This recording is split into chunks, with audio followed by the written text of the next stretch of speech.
Welcome to Healing Lives with Corey Gilbert, a podcast sponsored by the Healing Lives Center. Discover how to love and lead your family well and biblically. God created sex, marriage, and the family for our stewardship, growth, and benefit. My heart and passion is to teach, train, educate, and disciple Christians that want strong marriages and families.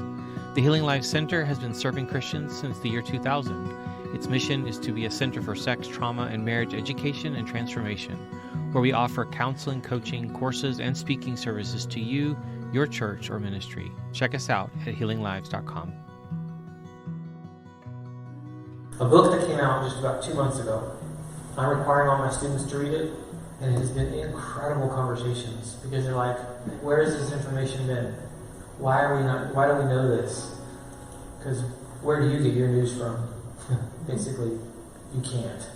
There's none that's trustworthy. I feel like it's quite maddening, especially in this conversation. So it's a book called Lost in Translation. I've read it probably 6 times in the last 2 weeks. I just finished doing 15 podcasts about it and basically reading through parts of it. Because to me it's so important that we understand and can prepare to have these conversations. And I'll kind of show you some of the reasons. And again, if you don't, someone else will. It doesn't matter where your kids are going to school either. But let's start with schools. What's happening in our schools? The reality today is teachers are making claims that if parents are not 100% affirming, they are the child's parent now. There's a push to break that relationship. And this is not just in the schools, this is in the medical field and lots of other places. I don't know about you or if you've tried to do this. I don't know of very many counselors I would trust right now. I just came from a conference last week, American Association of Christian Counselors in Nashville. I started going there in 1999. This was my 24th year going. Amazing. I got to speak. So fun on this. And it's scary to me how many Christians are not standing up. Can your local counselor be trusted to come from a biblical worldview? Most are not. Most are actually afraid because you're going to lose your license. Doing this and everything I do, my wife and I, every time we see a letter from the state of Oregon, we wonder if it's the next thing to happen, because I'll lose my license at some point over this. And probably will. At the conference, I talked to the Alliance Defending Freedom, and I talked to Liberty Counsel and others, because there are lawsuits going on right now that are pivotal to our free speech and freedom of religion. And we've had 8 wins, by the way, over the last few months. There's another one pending in Washington that's so exciting. If it passes, it could change some of this. But one of the lawyers said, and I love this, he said, if you're a Christian counselor but you don't advertise you're a Christian counselor and you are hiding it, you have no religious freedom. You have to be overt. Everyone's afraid to be overt because you're then on the radar. I had a letter sent to Corbin last year demanding I be fired because of this. And for a week or so I wondered what was going to happen. And luckily they stood behind me. It's my area, it's biblical. Don't see the problem. Because I'd walk away from Corbin tomorrow if they don't stand on a biblical worldview. That's a non-negotiable for me. And then how I function as well. So counselors are a problem, I think. We need to point blank ask, how are you going to guide us? How are you going to guide my child if they're working with the family or with that child? It's critical. The term gender identity, I could spend hours on this one. Isn't new. This came back from the 50s.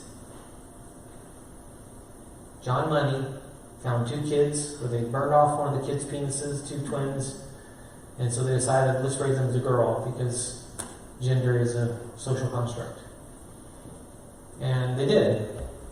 Except the research findings years and decades later was, well, both of them died by suicide, one by drugs and one killed themselves overtly.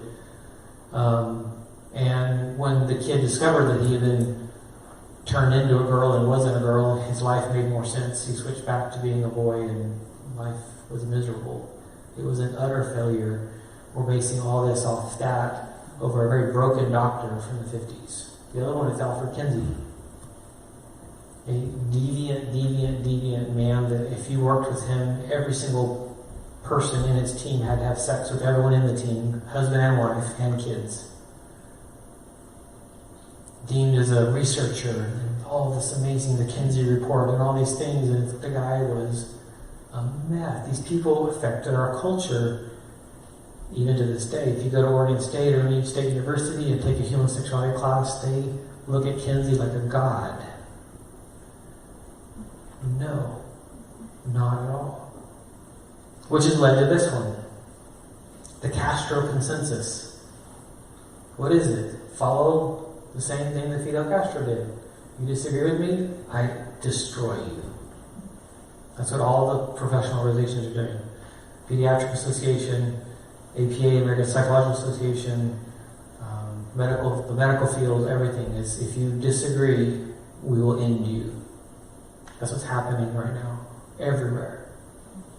And it was so amazing to be in Nashville, which is a different culture being placed, with all these people who are going, yep, it's happening. It was happening everywhere, all corners of our country, not just Oregon. Then they go, oh, you're from Oregon. A child is not a miniature adult. So that's what's being pushed. They should be able to consent at age 5 or 7 or 10 to be a sexual toy to anyone that they choose because they have their free will. There should be no constraints. I was at the doctor with my kids to get our Boy Scout thing signed a few months ago, and the doctor was furious that I was in the room with my 15-year-old. She was so mad at me. It was really weird. My next one was fine. The 17-year-old, that doctor was different and didn't care, but this person was so rude. Because the age of whatever that is here in Oregon is pretty low. 14. Is it 14? 14. Yeah. Think about, didn't they lower it to 12 for like the... So if I need an abortion at age 12, what needs to happen? If I have a girl who's pregnant at 12... I used to work for Planned Parenthood as one of the nurse practitioners. I was prescribing birth control for 11-year-olds. Oh. And I was specifically instructed that I couldn't call the parents. Mm-hmm. And if the girl is pregnant at 11 or 12, what do we need to do? Somebody needs to die. Just kind of saying, right? If you're the dad of these dads, you're with me on this one? Someone needs to die. There's a problem here. There's a disconnect here. Why? Because we got this easy out, which is scary. Here's a really, really difficult one. This one is probably the one piece of the book that changed everything for me. The harmless allowance of social transitioning is the gateway drug to the assembly line. A lot of parents are allowing their kid to socially transition because it seems to be harmless. Over 90% of kids who start that will end up on the hormones and will end up going on and being dysphoric for years, if not decades. If they are left alone, 88 to 96% choose to be the gender they were assigned at birth, the sex they were assigned at birth. Like, the data isn't even kind of iffy. It's weird to do nothing.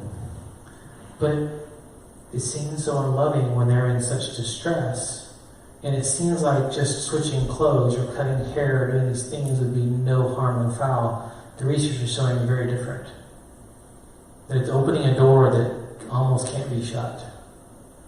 Especially for some of the detransitioners who said, I knew when I was laying on the table about to have surgery that I didn't want to do this, but I couldn't undo it because I had already had everyone bow to me, basically. So many of them are saying that. I couldn't say no. I couldn't stop it. I couldn't.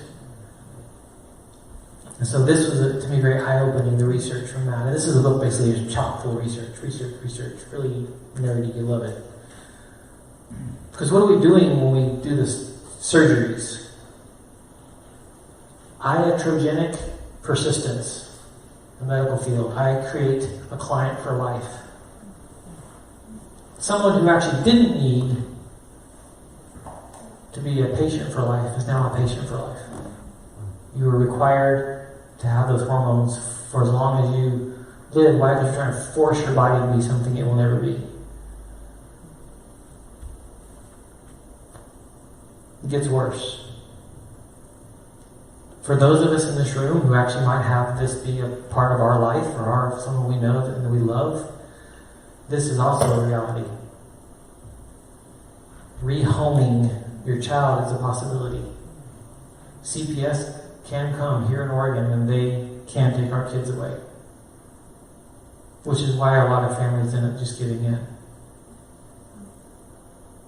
What I've been hearing from the detransitioners has been this, in terms of a boundary. Later on they look at mom and dad especially, but also friends. One of two things. Thank you for not lying to me and sticking to the truth. As in no pronouns, no other name. Thank you. Or, why did you lean into my delusion and act like it was all okay? Why weren't you standing firm? We need to stand firm on truth. That erosion of the parent-child bond, which is happening, is actually one of the most pivotal pieces of this. Because every piece of research says that the kid's success actually is tied to that parent-child bond, which is being undermined by schools, by medical systems, by so many. But an area I deal a lot with is parents that I work with, their marriage is this close to ending. Because they're not handling it the same. And so he wants to use pronouns and she doesn't. Or this or that, they're different.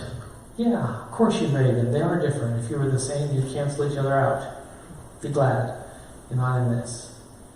And so a lot of what I do is actually marriage counseling, working with the couple to protect your marriage in spite of where things are at. A book I recommend is Secrets of Sex and Marriage by Michael Seitzma. He's one of my teachers, professors, one of my great friends. He just came out with this in February. And it's such a great book of just good research, but also biblical teaching about the importance of this part of our marriage and to protect us as a couple. Oh yay, look at that picture. Best day of my life. My wedding day, 20 years ago. Marriage is awesome. If you marry well, if you didn't, sorry. And here's another one, euphemisms. Language. We know this, the language is being hijacked left and right. 0% regret rate. No, we're not researching that. We're not collecting data on that. That's what's happening. They don't want to know. And this book kind of shows all the expose on that, which is really good. Top surgery. You know, it's called a double mastectomy of 2 healthy breasts. And then the author, Dr. Mary Grossman, goes, I've had that. I had cancer. You're fine. This is wrong. Joy of binding, what a lot of girls are doing, which is pressing their breasts and destroying the tissue in the breasts. And this is not fixable. This is harm for life. Yet it's harmless, or it's not caught oftentimes. Or a faux vagina or a faux penis. So if I take skin and I make a hole inside and make a faux vagina, a fake vagina, what is that to my body? It's called a wound, exactly. So your body is fighting to seal it up. So you have to use dilators constantly to try to keep it open and keep it open and keep it open. And the irony is there is no sensation usually left because of all the surgeries. They try, but so I'll never feel an arousal. I'll never have any sensation. It's all destroyed, including nipples. So there's that's gone. It's terrifying. But a new one, we're not going to stop there. We're going to take a step forward. You've probably heard of, have you heard of MAPS? Minor Attracted Persons. Oh, Yeah, we've got to make it sound pretty. And it's got to be gender nothing. No, pedophile. And they're still saying, well, it's not a person who's offending. The person just has the attraction. They should be protected. No. So we had a problem. Yeah, it's been coming for a while. That's actually here. Here's the new one, though. The new low. Because the surgeries, they have to do whatever they are being asked. It's a eunuch. So just remove all my genitals and make it just kind of flat and smooth. Men who are asexual, who are just going to be nothing. I'm nothing. No, you're hurting and you're lost and you need help. And so Sweden and UK and all these other countries have actually discontinued all these surgeries and said, the research is saying we need to step back from this. And America and Canada are going full steam ahead right now. I hope it changes really soon, but we've had a couple of clients close. But here's another really good one, though. The suicide data, often quoted, is a myth. Yes, kids that are struggling with are a higher chance of suicide, about equal to anyone else with any other mental health struggle as a teenager. But it's not, if I don't transition, I will kill myself. There's a Swedish study, a really good documentary on YouTube in Swedish with voiceover that's really terrible. But they were talking to doctors who just really they believed what they heard. And what they were showing was, of all the boys and girls that didn't get to have the surgery or in that waiting pattern, that you were saying that there's this high suicide rate, there were 0. But what they're finding in those countries, because they're ahead of us, is about 7 years post-surgery, the suicide rate skyrockets. We're not there yet here. What's the name of the documentary? No idea. Swedish, trans, type in that on YouTube, and it's like a 4 or 5 part, really long, really good, because it's interacting with the doctors. And honestly, it's really neat because the doctors are like, I thought I was helping. So many of them really did. Even in America, there's a lot of doctors, I thought I was helping, counselors, I thought I was protecting. No. And we get that with abuse and some of the stuff that counselors might hear stuff and I need to not share it with parents. And I get that. I understand that that's a struggle there. But our parents are allowed to parent, or our parents seen as the enemy. We're in a battle there. And so I won't do it today, we'll do this next time, but this is what I go into to help walk a teenager walk, and we'll do this next week a little bit. Then we'll have more Q&A time because I didn't get there today, but there is a created order. What does God's Word say about God's created order in Genesis? There's disorder. Sin entered the picture, which, by the way, work was part of pre-sin. So we remember that with our jobs and work, and we were meant to work. It's a good thing. Sin enters the picture, and there's disorder. And what am I supposed to do with that? Who am I in the midst of God's design today in the world we live in? Because I believe it's extremely redemptive. And it's beautiful. We're only here for yet just a flash in the big picture of things. And so how do I find my place? How do I find my design, if you will? I feel like what I see in America, and even among Christians, is we're just kind of punching the clock and doing a job. We've lost hope. We've lost purpose. And you'll be a different person physically, emotionally, spiritually if you know your purpose and you're living into it and you're going to whatever gifting or calling God has on your life. And it's hard. What I do weighs on my wife and her stress of what's going to happen and what's going to be coming around the corner. What's yours? What are your kids? How are we helping them launch? And to me, that's a huge burden for me as we help one another do this well. Let me pray for us. Dear God, thank you so much that you're the designer, you're the author, and you're perfect. God, may we constantly, always, daily seek you. There's things we have questions about, there's things we're struggling with, there's things that we're right now locking horns with one of our kiddos. And I just pray for your insight, your guidance, maybe even an outside voice, a friend, someone else that can step in there and be a teammate, a partner.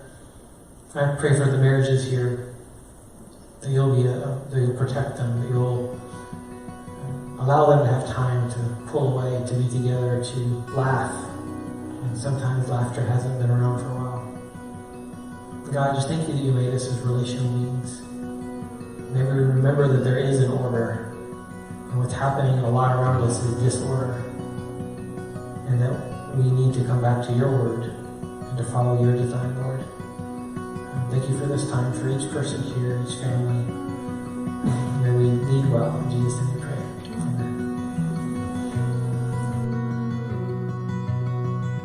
Thank you for tuning in to the Healing Lives with Corey Gilbert podcast. It has been an honor to serve. If you are struggling, have questions, or in need, Dr. Gilbert offers a free consultation for new clients. Check us out at healinglives.com to book a call. If this has been helpful to you, please share it, leave a review, and help us get the word out so that we can see lives changed, marriages transformed, and more people come into a life-changing relationship with Jesus Christ. The Healing Lives Center offers online courses, programs, books, intensives, and other services to help you live biblically and well. Discover more resources on YouTube and in Dr. Gilbert's Healing Marriage Facebook group, The Healing Marriage.